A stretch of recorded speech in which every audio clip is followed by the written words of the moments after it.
My parents dropped me off at Grandma's on a muggy June afternoon.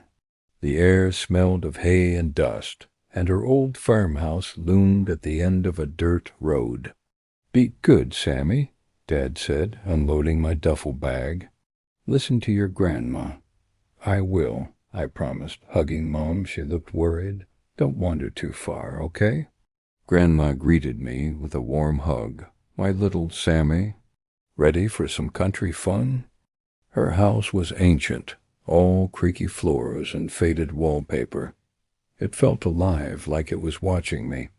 That night, over meatloaf, Grandma laid out her rules. "Stay out of the woods behind the barn, especially after dark." "Why?" I asked, poking at my peas.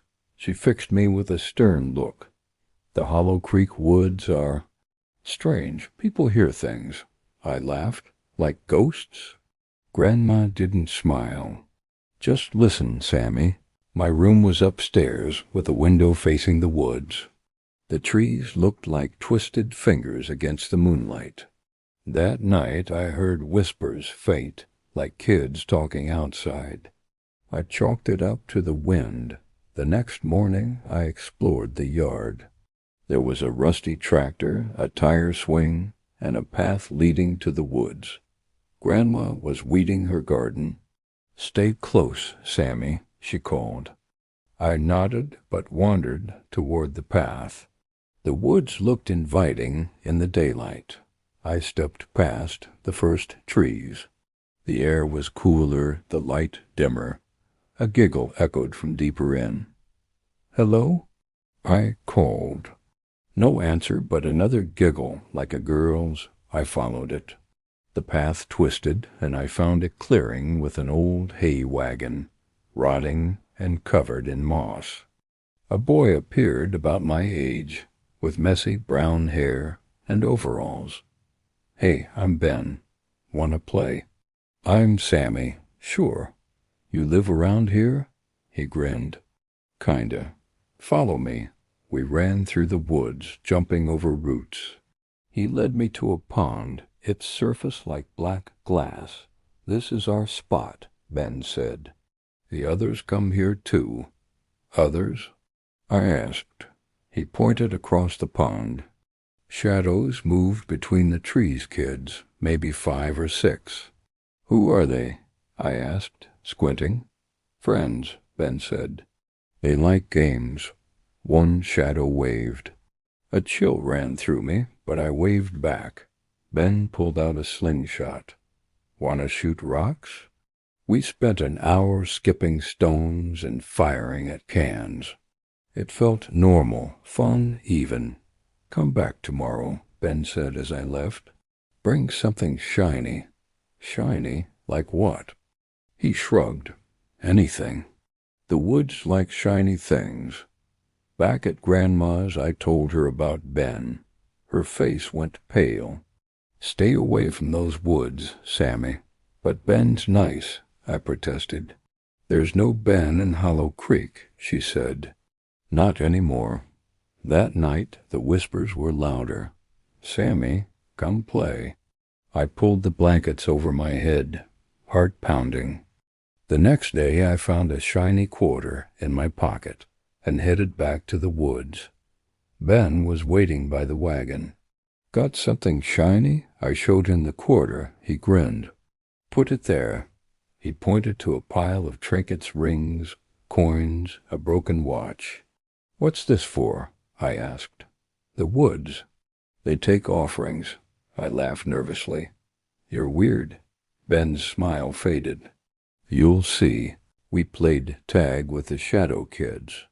They were fast, silent, their faces blurry. One grabbed my arm. Its hand was cold as ice. "Stay," it whispered. I yanked free and ran back to Grandma's, shaken. "You went in the woods again, didn't you?" Grandma asked at dinner. I nodded. "There's kids there." "They're weird," she sighed. "Those woods are cursed, Sammy. Kids went missing there years ago." "Missing? Like dead?" "Nobody knows," she said. "Just don't go back. That night I heard scratching at my window. I peeped out, nothing but swaying branches. The next day I couldn't resist. I took a shiny keychain and went to the clearing. Ben was there, but he looked paler, his eyes darker. "You brought something?" I tossed the keychain onto the pile. It glowed faintly, then sank into the dirt. "What the heck?" I gasped. Ben shrugged. "The woods are hungry." The shadow kids appeared, circling us. One whispered, "Play forever." I backed away. "I gotta go." "You can't leave," Ben said. "They want you now." I ran, branches clawing at my arms. The whispers followed. "Sammy, stay." At home, Grandma was furious. "I told you to stay out." "Ben said the woods are hungry," I blurted. She froze. "What else did he say?" "They want me to stay." Grandma grabbed her keys. "We're going to Pastor Jim." At the church, Pastor Jim listened to my story. "The woods have a dark history," he said. "What kind?" I asked. "A cult used to meet there. They made sacrifices. Kids disappeared." Grandma nodded. "My brother was one of them." "Your brother?" I gasped. "He was 12, she said. Taken in 53, never seen again. Pastor Jim gave me a cross necklace. Wear this. It might protect you." That night the whispers turned to screams. "Give it back." I clutched the cross, praying the noises would stop.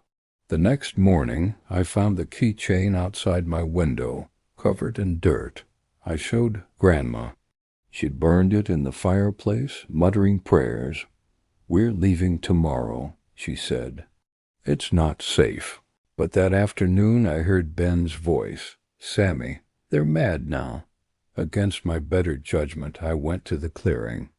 The wagon was gone. In its place was a circle of stones, the trinket pile glowing red. Ben appeared. "You made them angry. They want the cross." "No way," I said, clutching it. The shadow kids emerged, their eyes glowing. "Give it."